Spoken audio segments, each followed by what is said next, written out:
Hey guys, so I made a classic smoky eye with a pop in the middle. I wanted to recreate something that is rather tough to do. I've always stayed away from the smoky eye because I thought it gets bad before it gets better. You know, it looks really scary when you do it, and if you as much as make a mess, then your day is just over. You just have to redo it, and then for all you know, your plans of smoky eye is gone. So I wanted to give you some tips and tricks how to do this. I basically just stayed away from being overly detailed, but I hope you like this look. Stay tuned.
how this makeup look turned out. I actually was too scared that I would make a mess somewhere in the middle.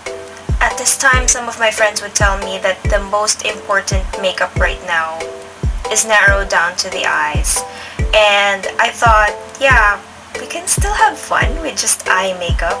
And if you want to follow my makeup tutorial where I had the makeup tutorial for wearing a mask, just take away all this contouring, foundation, replace it with sunblock, and use a kiss-proof lipstick and you're all set. I never ever let go of my highlights because they're way up in here anyway, so when I put on my mask, they're not in the way.